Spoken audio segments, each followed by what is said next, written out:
Good afternoon and welcome back to Piccadilly. Now you can see there's the building as it was at the end of the last video, and I'm now going to start thinking about the detailing and things that I need to do to bring this building up to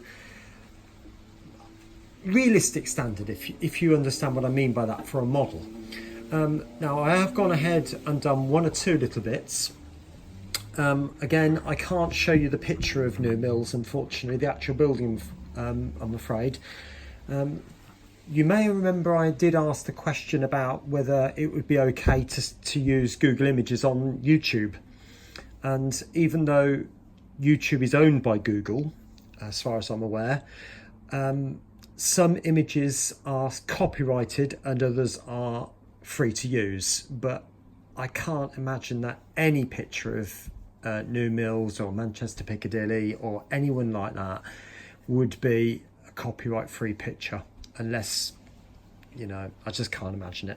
But anyway, just want you to notice, I'll try and get in as close as I can. You've got these little finials on the top of the building, on the top of the apexes. There's 4 of those. There's another one just there. Moving on. Chimney pots next. Now you can see here I've cut off some pieces of plastic coated wire. Now this is not electrical wire like this is solid wire. You wouldn't want to use this stuff electrically because it is actually very, very stiff. It's made for modelling. So my first job is, you might remember I was trying to describe this sort of capping on the chimney pots, and all I've done is I've made a strip of brown paper. I've coloured the inside of it black and just gone along with the scalpel and literally just cut, turn it round, cut, and to make up these little V shapes. It's not perfect, but to be quite frank with you, I think you'd be doing well to see it. Right, what I'm going to do is, there's my strip just there, face down. You could probably just about make that out. And I'm going to put some glue on the end of this piece of wire, like that, and stick it to the end of that glue, of that piece there. Now you might say to me, why don't I cut a piece off? Well, the reason for that is because it's very fiddly, and the bigger piece I've got, the less fiddly I think it's going to be. So all I'm going to do now is tease the paper around the chimney pot. So teasing it round so it starts to wrap around on itself, just like that. And now I've got that much, I can now snip. Okay, tad more glue, and then going to put that little slither of glue just in there and close that up like that. Okay, now do please bear in mind this is N gauge, and the picture I've just showed you of that there probably makes it look huge, but in reality you'll do well to see it full stop. Now I do need to just pull it up over the end a little bit, so I've literally just closed the tweezers and pulled up, because what I wanted is to create that hole. You could probably just about make that out now. All right.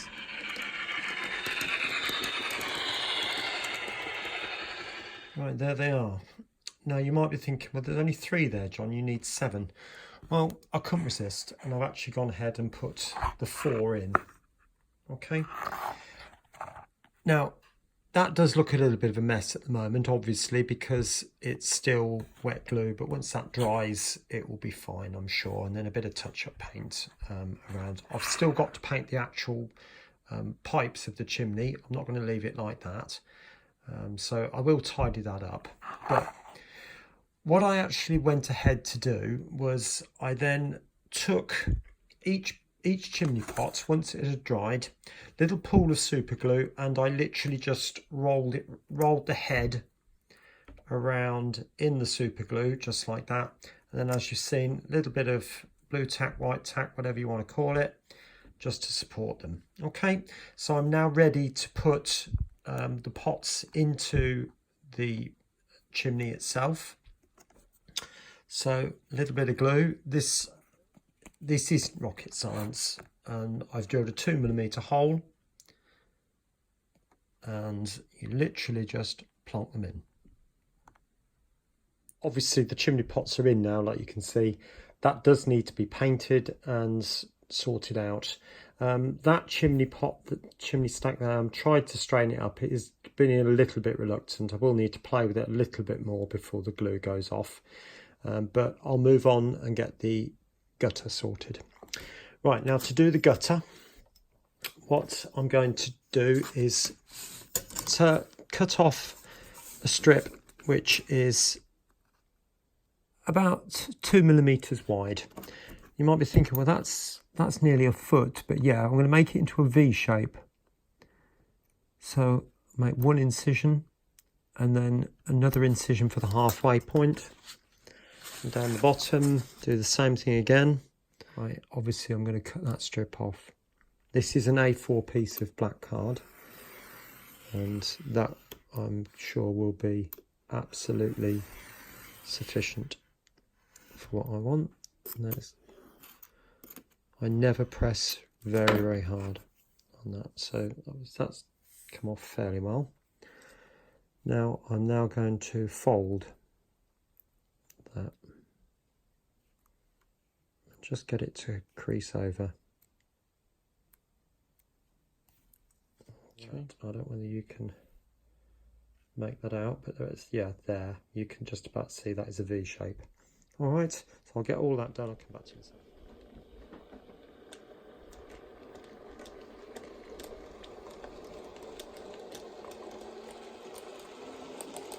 Right, now I've just gone ahead and done that one there, purely because I wanted to see if it's going to work or not.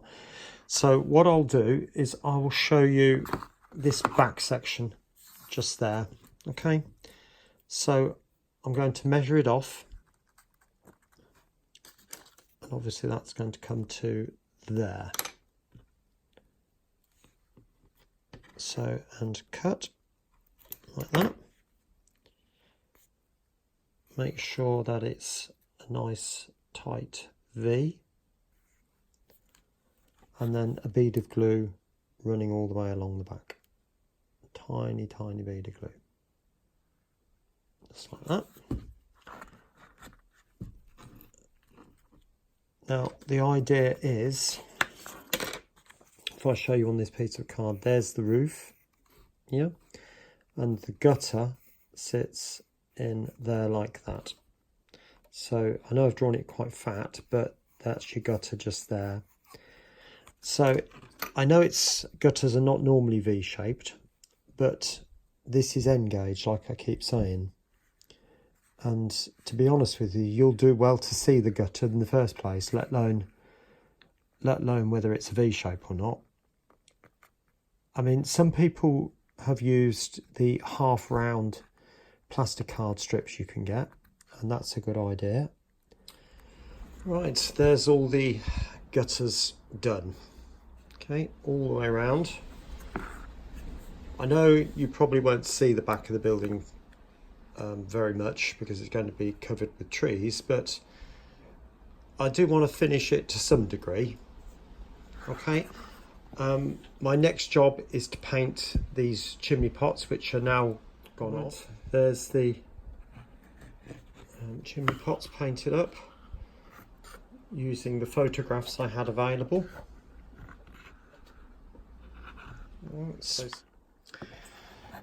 Now the downpipes, I'm going to be using two types of wire. If 2mm to the foot is going to be about 1mm to the 6 inches, and a drain pipe is approximately 6 inches across, give or take. Probably near 4, but anyway, so I'm going to be using this wire, which I bought from a show a couple of years ago. Okay, that's going to be for the main downpipes, but there's also, I don't know whether you call it the storm drain, but there's a really thick drain that comes from the toilet, and I'm going to be using this stuff, which is 2mm in diameter. Now, what I'm going to do is obviously cut that to length. I'm going to give a tad more. I do need to put the kink in at the top to represent the curve in the pipe. So I'm going to do that with the tweezers, just like that. Okay. In fact, I might end up snipping up at the top off. And I'm just going to put the slightest bead down there, just like that. And then a tad onto that. I want to make sure it's sitting straight. And I'm just going to press that in ever so slightly. Just hold it for a minute or two. And just going to give that a bit of a brush.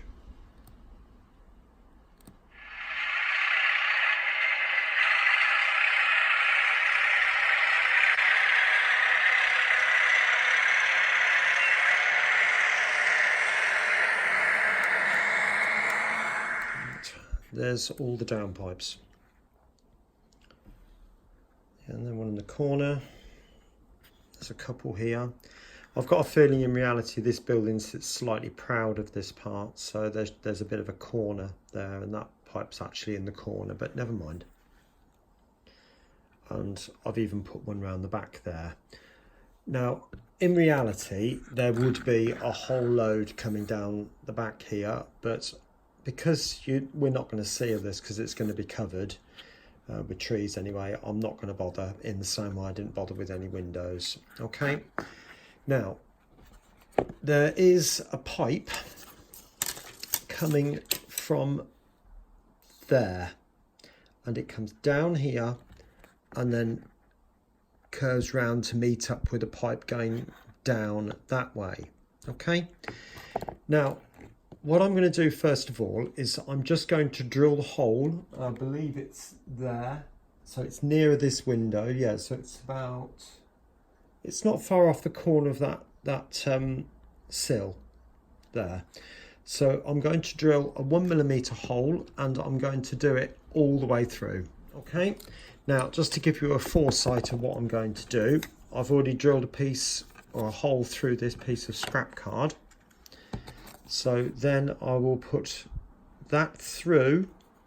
Doesn't matter whether it comes out the other side or not, but then just fold it flat like that. Obviously there'll be some glue in the hole, and you press down like that, and that will give the impression that the pipe is coming from inside the building. Okay, right, thought I'd show you how I'm going to fit this. So what I've done is I've obviously cut a piece of this thicker wire, bent it over with a pair of pliers, because this is a lot tougher, and I'm now going to hold it by the joint or the bend, poke it down inside like that, and then into the hole just like that. Right, now like I said, this one is slightly more difficult. I've re-drilled the hole, and I'm just going to bring the card back over to make the hole appear smaller, because I don't want that big gaping chasm in the side of the building. As you can see, that one's already fitted just there, and I literally bend that over 90 degrees. Okay, make sure the rest of it is straight. Now I'm going to have to test fit all this before I actually fit it, but what I didn't remember was there's another drain pipe here. So whatever I do here has got to go over the top. So I'm going to push that in. This is dry, no glue. And find out where the bend has got to go in. Take the pliers again and bend 90 degrees like that. And now I know that I can cut off quite a chunk, so I'm now going to just snip that off just there. That will give me a closer view of actually what I'm after, if you understand what I'm saying. So I'm going to mark that with a pencil. Hopefully I'll be able to see that. Just about. All right. Take that out and snip. Now I'm going to use a Stanley knife type affair for this, because it will just go straight through like that. You get a nice clean cut. Make sure all this is nice and straight before we put it back in.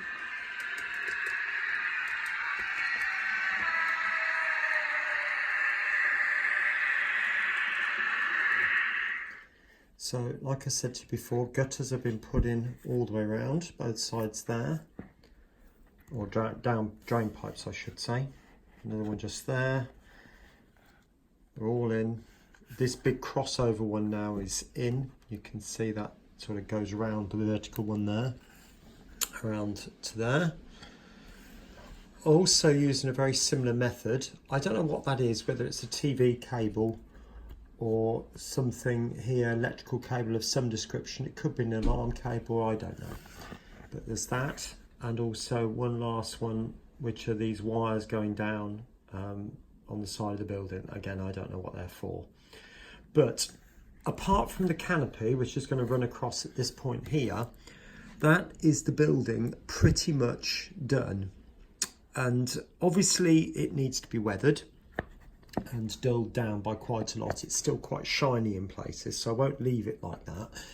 But what I want to do first of all is get as many of the posters and signs and all those sorts of things on next before I do the canopy. The reason for that is because once that goes on, access is just that little bit more restricted, and I can see what I'm doing when it's all open like this, but like I said, with the canopy it's going to be a little bit more difficult. Right, I've gone ahead and put some signs on. I'll bring the camera up a bit. So obviously a couple of posters, the New Mill Central sign, which actually looks a little bit crooked. I'll sort that out in a minute. And a poster there. Now there are some signs. There is an information sign, which takes you back into the building, waiting room sign. And also you've got the digital display, which is going to go here. Now I think that would be easier to hang those from the canopy, so I shall do that from that. And obviously platform 1 number, I think goes on the wall. I think I'll have to check that. But anyway, onto the canopies, onto the canopy I should say. Now, if you remember when I did Piccadilly canopy, you will remember I did it on acetate, and to be honest, it was the easiest way of doing it. So I might as well, there's no point in reinventing the wheel. If the method works, which it does, I might as well use it again. Now I've made up a mock-up of the actual canopy shape. And so what I'm going to do, for those of you who didn't see the Piccadilly one, obviously we're talking much bigger when we're doing Piccadilly, but this is so easy.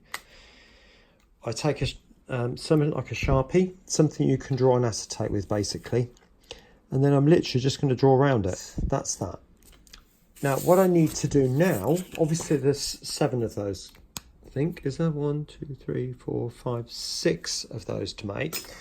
Now what I've done, if you looked at the pictures, the 2 on the end, on the outside of it at least, seem pink. So hence that colour, which I shall do, and then dirty. But the rest, they're probably dark green, but they look black. So I'm going to do them black. So that is going to be that much. Okay, so I'm just going to run the scalpel down there like that. And that will have been sufficient to cut through. Back on so you can see.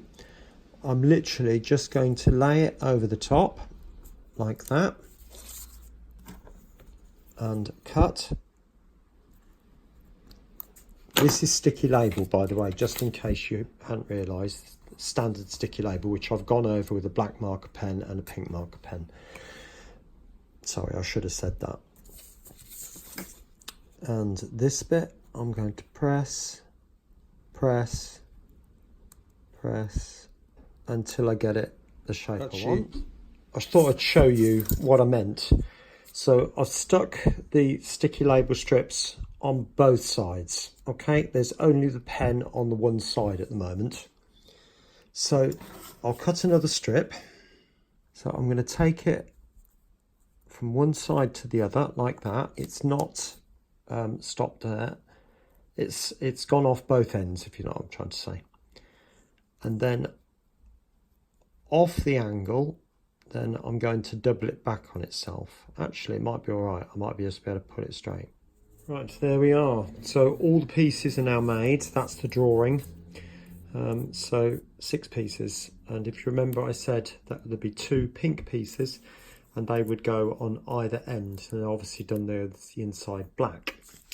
Now, for the canopy itself, I've cut a strip of 23 millimeters wide by 140 millimeters long, which is an appropriate size to go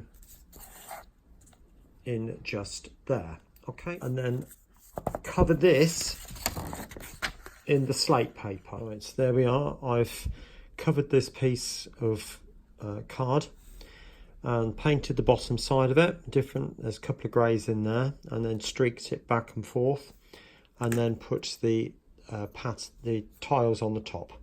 Now, I don't know whether you can make out, if I just shine it back and forth like that, you might also be able to see I've scored all the ridges. Now, right, now what I'm going to do is glue that in there and then stick these, I'll just tilt the camera, these things up underneath. Okay, that will help me to get the angle of the supports correct. So a little bit of glue, not a lot. Now you might also notice I've notched it out in 3 different places. That's to accommodate the drain pipes. So I'm going to put that underneath there, like that, and then place that on the top, just like that, and then bring the angle down to match.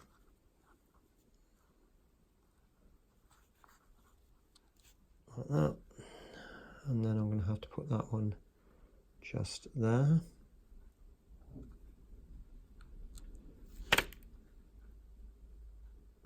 Like so. Okay.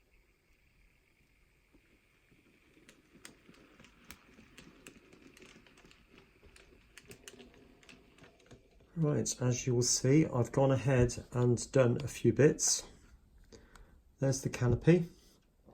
And I hope you can see now, by using the method of putting sticky labels, coloured sticky labels, onto the acetate, it gives the impression that it's wrought iron work, and it looks the same from both sides. So if when I do ever use a train cam, it will just look like the wrought iron work. You cannot see the acetate. So I'm quite pleased with that. Now there's a waiting room sign and a ticket sign, and that's over, I'm going to put it over this door, okay? And there's going to be an information sign which is going to go around about here. But also there are 2 new mill signs. Now all of these signs are sort of floating as if they're hung from the inside of the canopy. And I was trying to think, how could I do that? I mean, even if I used the fine wire that I've got there, it would be so fiddly to do. And I don't think it would be that strong either. So what I've decided to do is use the Old Faithful. And that's acetate. There. So I've taken the sign, and that's come from a scale seams kit. If I turn it round, you'll see the other side. Hopefully you can make that out above my thumb. Now all I need to do now is just draw on 2 lines that represent the strings, or the chains if you like, and that will be sufficient to give the impression that it's hung. Or actually, because this sign has got to be hung, oops, it's hard to say, but this direction, if you can understand what I'm saying, that's up against the pitch of the roof. So I needed to copy that angle before I stick it up. Okay, so I've got that ready. A little dollop of glue, not too much. And I'm going to put that just there. Now, as you might remember from when I did the other side of the station, oh, excuse that one, these are incredibly small. So what I've done is I've cut, again, 2 pieces of acetate, a little dollop of glue, not very much, and I'm just going to dip the brush into that glue and pick it up and plonk it on like that. Get it straight and do the same with the other one. And there's the signs in place. Obviously I've just stuck them, so some of them are still a bit wet with glue, but once again, like I said, I'm quite pleased with those. Okay, which leaves one thing to do, and that is weather the building.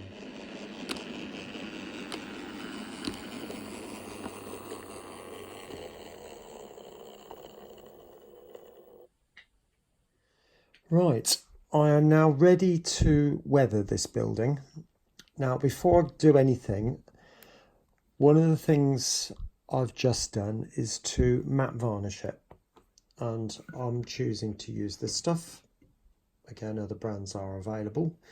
Right, one of the things, this building is in fairly good condition. It's not that dirty around the walls anyway, but the roof is the place where it is quite disgusting. There's a lot of moss and algae and all sorts growing on it, and it is, looking at the picture in front of me, it is a sort of browny grey. Now what I've got is a small pot of water with washing up liquid in it. Just a regular pot of water for washing out the brushes, and I'm choosing these colours to use. All right, hopefully you can see those. So there's a grey, there's a white, a very pale whitey grey, yellow, green, and a brown colour. Oh, and there's some pale grey there as well. Okay, now all the colours I'm going to put on are fairly thin. I'm not going to put anything on heavily, except I might just put a heavy coat just underneath that ridge there, because obviously I want to cover up that white bit. So in fact, let's just do that bit first. Now I'm doing this safely because I've put the varnish on. If I hadn't have put the varnish on, I'd be a bit concerned. Okay, and the reason I'd be a bit concerned is because if you stain the card, it's stained and you can't change it.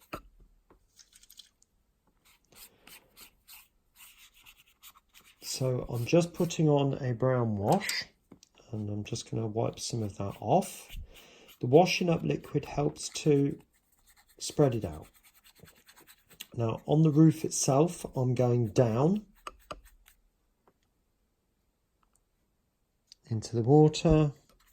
Oops, that is quite a lot, or quite heavy.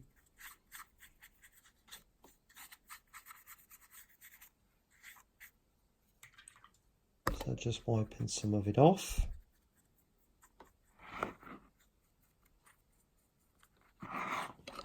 And the front of the roof here now, just a tiny little bit. Actually, that might be all right.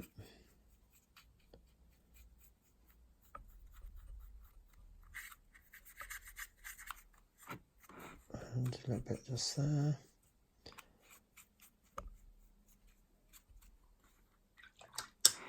On the back. I am showing you this process because a lot of people find this quite difficult. I'm not saying I'm an expert by any means, and there is a possibility it might turn out looking absolute rubbish. I hope it won't. So going in with the paler colour, just going to streak up a bit.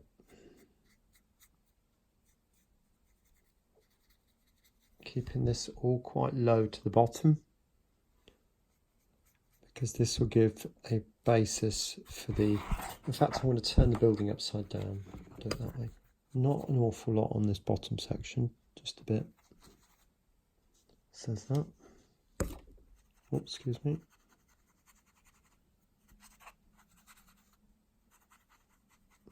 The building again now. Actually, let's do a little bit of that, the bottom here. Just a little bit, just to give a bit of a tone.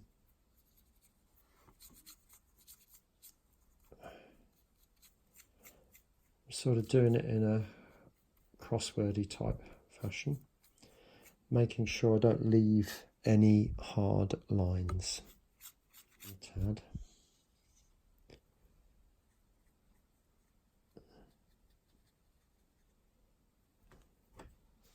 Right, so I'm just going to find the picture. There it is. So it's really heavy here, less so there actually. I'm just going to bring a bit down onto this part. Okay, I think it's dry enough. I have just done a little bit extra on this little bit of the roof there, which I didn't do, and I've just added a tiny little bit of darkness to that little bit there. All right, so the green, let's give it a bit of a shake. I'm using this stuff, let's get the right way around, which is a little bit like Brunswick green, but that's only because that's the only green I've got. Just a hint, that's all it's to do, just a hint, because the yellow's doing the work, so you don't want to put too much on, and the yellow is helping the green to be green, if you know what I mean. And the reason I say that is because, like I said before, the yellow is a component part of the green. And if I put green straight onto the grey, or brown even, it would just go a greeny brown. It wouldn't stand out as a green, which is what the roof is.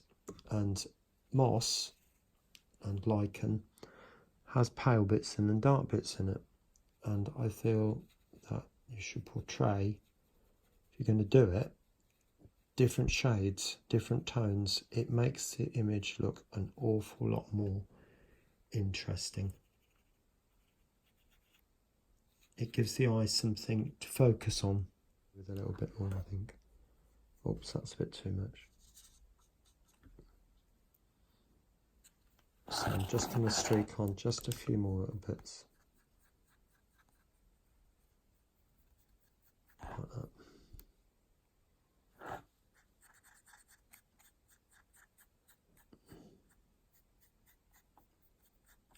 Right, I think I'm going to leave the video there at this point now. I'll get those bits done, as like I said, but there is one last thing I want to say just before I close this video down, and that's a big massive thank you. I looked at my channel this morning and I noticed I'm over 500 subscribers now, and you know, in 6 months, that's incredible. So thank you for everybody who subscribes, and you seem to be liking the videos from what you're saying, so I'll just keep doing what I am going to do. Unfortunately, I'm not in a position to be doing a giveaway. I'd like to in the future, but it's just not possible at the moment. So what I'm going to do is a special video for you, and that will hopefully be coming in the next few days. We'll see, hopefully. And we'll take it from there. So once again, thank you ever so much, and I'll see you in the next video. Take care.